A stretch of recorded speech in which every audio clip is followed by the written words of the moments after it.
ಹಣಾಹಣಿಯಲ್ಲಿ ಗೆಲ್ಲೋರು ಯಾರೋ? 7ನೇ ಬಾರಿನೂ ಗೆಲ್ತಾರ ಉಮೇಶ್ ಕತ್ತಿ? 28 ವರ್ಷದಿಂದ ಕಾಂಗ್ರೆಸ್ ಇಲ್ಲಿ ಯಾಕೆ ಗೆದ್ದಿಲ್ಲ? ಇದುವೇ ಈ ಹೊತ್ತಿನ ವಿಶೇಷ ಅಧಿರಥರ ಅಖಾಡ.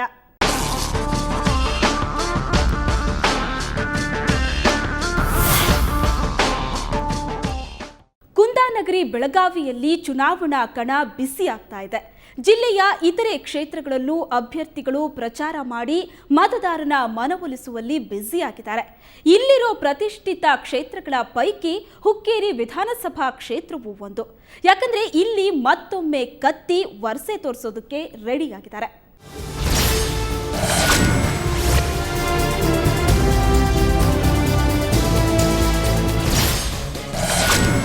ಅತಿರಥರ ಅಖಾಡದಲ್ಲಿ ಉಮೇಶ್ ಕತ್ತಿ. ಹುಕ್ಕೇರಿ ವಿಧಾನಸಭಾ ಕ್ಷೇತ್ರ. ನನಗಿನ್ನೂ 50 ವರ್ಷ, ನಾನು ಇನ್ನು 20 ವರ್ಷ ರಾಜಕೀಯ ಮಾಡ್ತೇನೆ, ಮುಖ್ಯಮಂತ್ರಿ ಕೂಡ ಆಗ್ತೇನೆ. ರಾಜ್ಯದ ಶಕ್ತಿ ಕೇಂದ್ರ ವಿಧಾನಸೌಧದಲ್ಲಿ ಈ ಡೈಲಾಗ್ ಹೊಡೆದಿದ್ದು ಮತ್ಯಾರೂ ಅಲ್ಲ, ಉಮೇಶ್ ಕತ್ತಿ.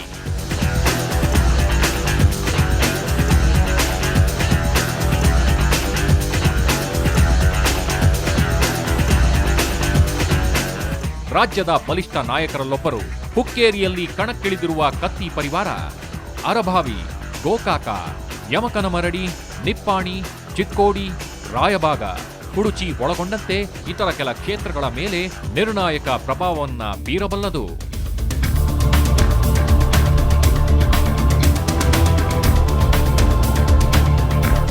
ರಾಜ್ಯ ವಿಧಾನಸಭೆ ಚುನಾವಣೆಯ ರಣಕಹಳೆ ಬೆಳಗಾವಿ ಜಿಲ್ಲೆಯಲ್ಲಿ ಪ್ರತಿಷ್ಠಿತರನ್ನು ಕಣಕ್ಕೆ ಎಳೆದು ತಂದಿದೆ. ಬಹುತೇಕ ಕ್ಷೇತ್ರಗಳಲ್ಲಿ ಕುಟುಂಬ ರಾಜಕಾರಣ ತನ್ನ ಛಾಪನ್ನ ಮೂಡಿಸಲಿದೆ.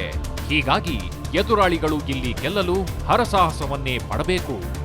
ಸರ್ಕಾರ ರಚಿಸುವ ಮತ್ತು ಉರುಳಿಸುವ ಸಾಮರ್ಥ್ಯದ ನಾಯಕರು ಇಲ್ಲಿರುವುದರಿಂದ ಸಹಜವಾಗಿಯೇ ಸಕ್ಕರೆ ಜಿಲ್ಲೆಯ ರಾಜಕಾರಣ ರಾಜ್ಯದ ಗಮನ ಸೆಳೆದಿದೆ. ಜಿಲ್ಲೆಯಲ್ಲಿ ಬಲಿಷ್ಠರು ಸ್ಪರ್ಧಿಸಿರುವ ಕ್ಷೇತ್ರಗಳತ್ತ ಜನರು ಕುತೂಹಲದಿಂದ ನೋಡ್ತಾ ಇದ್ದಾರೆ. ಅಂತ ಕ್ಷೇತ್ರಗಳಲ್ಲಿ ಹುಕ್ಕೇರಿ ವಿಧಾನಸಭಾ ಕ್ಷೇತ್ರ ಕೂಡ ಒಂದು.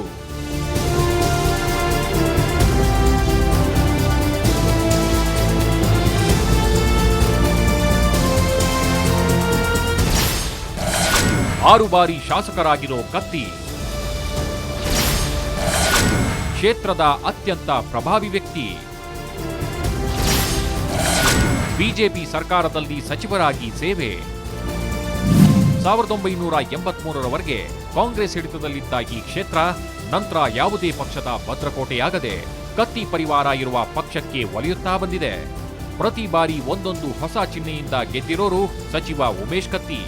ಹುಕ್ಕೇರಿ ಕ್ಷೇತ್ರವನ್ನ ಪ್ರತಿನಿಧಿಸುತ್ತಿರುವ ಸಚಿವ ಉಮೇಶ್ ಕತ್ತಿ ಅತ್ಯಂತ ಪ್ರಭಾವಿ ವ್ಯಕ್ತಿ. ಜಿಲ್ಲೆಯಲ್ಲಿ ಅತಿ ಹೆಚ್ಚು ಅಂದ್ರೆ 6 ಬಾರಿ ಶಾಸಕರಾಗಿ ಆಯ್ಕೆಯಾಗಿರುವ ಹಿರಿಮೆ ಹೊಂದಿರುವವರು.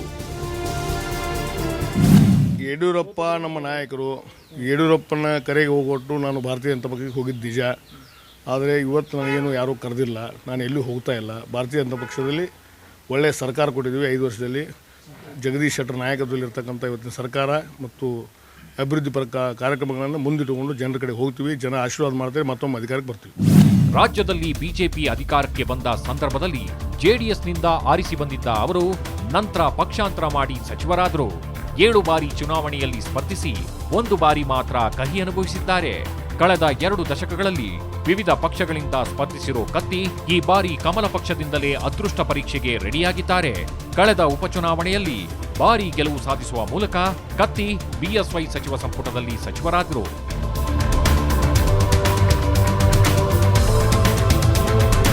ನಂತರ ಬಿಎಸ್ವೈ ಅವರ ಪ್ರತಿಯೊಂದು ರಾಜಕೀಯ ಏರುಪೇರುಗಳಲ್ಲಿ ಕತ್ತಿ ಭಾಗವಹಿಸಿದ್ರು.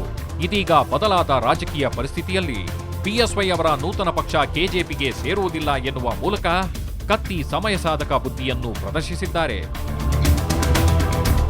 ನಮ್ಮ ನಾಯಕತ್ವ ಅಥವಾ ನಮ್ಮ ಆತ್ಮೀಯತೆಗಳನ್ನು ನಾವು ರಾಜಕೀಯವಾಗಿ ಬಳಸೋಕ್ಕೆ ಸಾಧ್ಯ ಇಲ್ಲ.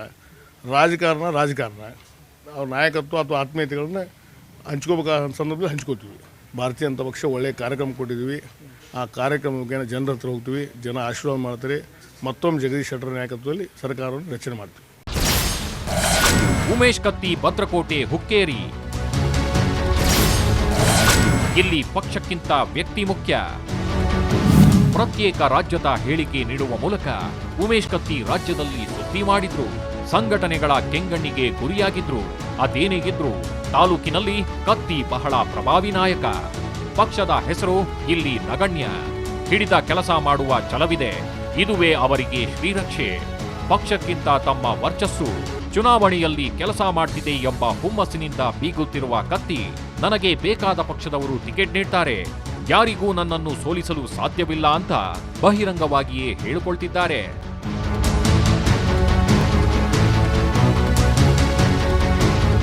ಬಿಎಸ್ ಯಡಿಯೂರಪ್ಪ ಅವರ ಆಪ್ತರಾಗಿದ್ದ ಕತ್ತಿ ಕೆಜೆಪಿ ಸೇರ್ತಾರೆ. ಕೆಜೆಪಿ ಪಕ್ಷದಿಂದಲೇ ಹುಕ್ಕೇರಿಯಲ್ಲಿ ಈ ಬಾರಿ ಅಖಾಡಕ್ಕೆ ಇಳಿಯುತ್ತಾರೆ ಎಂಬ ಮಾತುಗಳಿಗೆ ತೆರೆ ಬಿದ್ದಿದೆ. ಹುಕ್ಕೇರಿಯ ಹಣಾಹಣಿ ರಾಜ್ಯದ ಗಮನವನ್ನ ಸೆಳೆದಿದೆ. ಇಲ್ಲಿ ಯಾರು ಗೆಲ್ತಾರೆ? ಕತ್ತಿಯ ಭದ್ರಕೋಟೆಯನ್ನ ಯಾವ ಪಕ್ಷದವರು ಭೇದಿಸ್ತಾರೆ ಅನ್ನೋದು ಯಕ್ಷ ಪ್ರಶ್ನೆ.